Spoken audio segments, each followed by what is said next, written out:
Good day to all you fellow mates and adventurers. My name is Mordecai, and welcome to the Institute of Supernatural Arcane Affairs. I will be your narrator for today, where we analyse various RPG-related stories for potential considerations that can be applied to tabletop role-playing.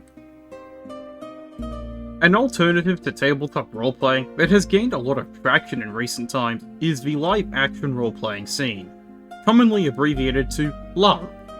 Whilst it is similar in that both of these genres feature role-playing as fictional characters in a setting created and maintained by a dungeon master, live-action role-playing instead takes place in a real-world environment, tailor-made for the role-playing experience. As such, it can take a larger amount of work to get organised and set up, but it definitely looks like it can be fun in its own unique manner, and part of the fun can come across in the form of making and wearing costumes. However, since the live-action role-playing scene can be a lot more physically involved, it can present a far greater danger if things get too tense in the scene. In general, all of the same rules and standards of contact that would apply at a table apply for live action, which means that there is a need to respect your fellow players even if you disagree with them. But what could happen when one player decides to be intentionally disrespectful towards the other party members? Before I can cover the story proper, however, I have to give a rather strong disclaimer. Per YouTube guidelines, all discussion of potential criminal activities in today's video is for educational purposes. All information, such as events and names, have been taken from public sources. If there were faces to censor, they would be censored. This video also includes a small discussion on anxiety. So yeah, with a disclaimer like that, you know that this video is on the more serious side. And with that, let's buckle up for another delve. Let's delve into the often terrifying world of r/RPGHorrorStories. Today's narrative is titled Player Demands Meta-Knowledge and Accuses Me of Kidnapping, and is written by user Chaotic Muse X. This happened quite a few years ago at a Vampire the Masquerade live-action roleplay. The setting was Sabbat. Myself and 3 of my friends were playing Inquisitors, essentially the hunters of the profane and those that make pacts with infernal entities. A brand new player that had ingratiated herself into the local LARP circle and voiced interest in playing, so we encouraged her to make a character and join our pack. We'll call her Kathy. Without wanting to write a small novella for background, this player was unique. She had a habit of describing her combat actions in such intricate detail that the description of how she attacked the enemy, one time, a round, would often take in excess of 2 minutes, before she knew if her attack had succeeded or not. She was also something of a massive mooch. In several months of playing with her, taking road trips to neighbouring games every other week, she never once paid for her own food.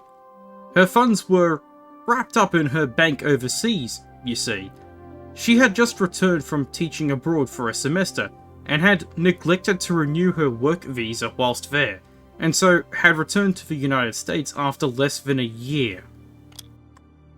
I later found out that the work visa forms had given her severe anxiety, so she had simply opted to not fill them out, because she was sure that they would make an exception for her and certainly wouldn't kick her out of the country for not filling out paperwork. Myself and my friends gave her a thorough rundown of the system and the pack power structure. She made her character, and we were ready to roll.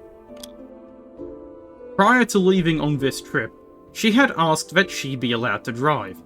Her grandmother had just brought her a vehicle, her first, and she had just gotten her license, and she was excited to take it on a road trip. It was a 3-hour drive to this game, and the rest of us had been driving there for nearly 6 months, so we were happy to let someone else take a turn behind the wheel. Of course, we covered her gas and her meals during stops because her funds were still tied up by international banking regulations. Immediately upon arriving at the game, we were introduced to a scene where it became evident that one of the local players had formed an infernal pact.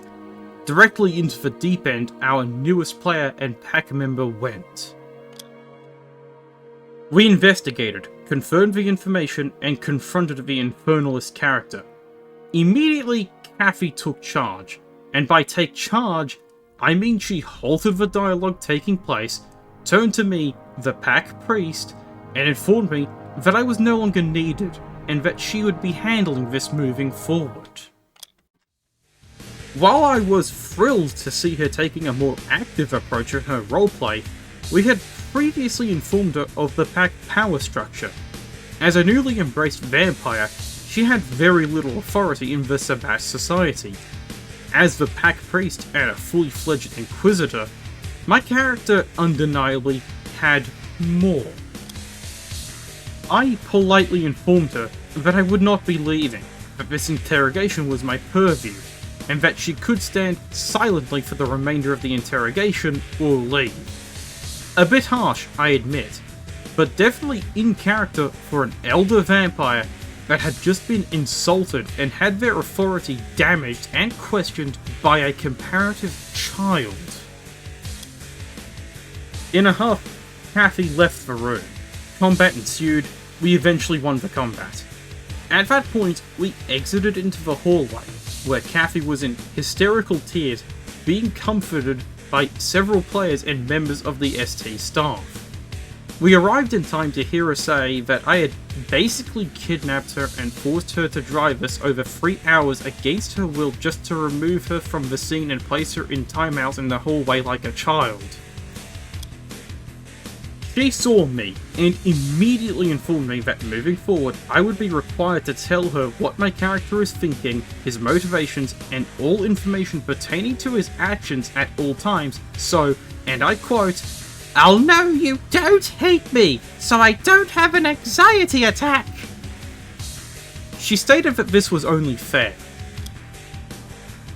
I responded that I would be happy to roleplay with her in character, and she was welcome to ask me those questions directly, and I may or may not respond honestly, because Vampire is a game of political intrigue, and lying is in the name of the game. She responded with a demand for a position of authority within the pack, and that she be made a full Inquisitor immediately as recompense for forcing her to drive us across the state and then making her sit outside in the hallway for 2 hours. It had actually been 20 minutes. By comparison, myself and the other Inquisitors had been playing weekly for over a year to achieve our positions. We de-escalated the situation, but it was a very long, awkward car ride home. Shortly thereafter, Kathy left the pack to join the pact of a not-so-secret infernalist who offered her a position in the Inquisition if she would teach him her clan's unique discipline. And that ended about as well as you might think. In summary, an entitled new player demands that we cheat and provide her with meta information to placate her anxiety, accusing me of kidnapping her and forcing her to be our Uber after demanding that she be the driver for the trip. And that's where the story ends. Bearing in mind that I have had no experience with Vampire the Masquerade, I think we can all agree that it is preferable that the situation was successfully de-escalated and did not result in anyone getting hurt. Now, whilst it is true that the problem player was suffering from anxiety and definitely needed some help getting it resolved, taking out the frustration on fellow players, whether it is at the table or in a live action scenario, will not help someone get over said anxiety. And being disrespectful towards your fellow players will also make the anxiety worse, because where you could have had a nice conversation where one gets some measure of reassurance, you may now find yourself without that option in the situation. I will also mention that Kathy's anxiety is primarily based on several contributing factors, from the way that she insisted on not filling out vital paperwork regarding her visa, and what one could assume was multiple attempts to spotlight hog. It is rather painful for all of us to see that she is actively refusing to seek out proper help. She's acting as though she wants to be someone who floats through life and has every problem resolved for her so that she can have all of the pleasure. Which is fundamentally worrying to me, since this seems like a genuinely unhealthy approach to life. Not to mention that it could also get her into serious legal trouble in this case. And for those who are curious, this is indeed one of those cases where the anxiety is self-inflicted as a result of inaction, to which the only real solution is to undertake the appropriate actions in order to resolve the underlying cause, rather than attempting to treat the symptoms. It can be hard, but putting it off will only make the situation worse. What can be easily taken away from this story is that if you are suffering from anxiety, seek genuine help. And whilst it can be a good idea on paper to try and get help through escape mechanisms such as live action or tabletop roleplaying, these cannot be a substitute for authentic aid.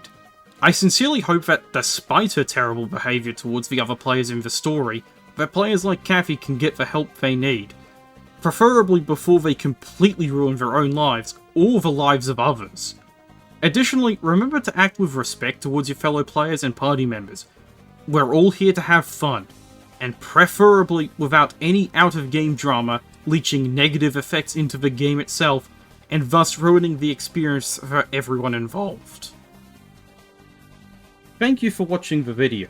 If you enjoyed my content and would like to see more, feel free to subscribe and give the video a like. It's free to do, and every bit of support is highly appreciated. Plus, you can always change your mind at a later date. And with that, I shall see you all next time.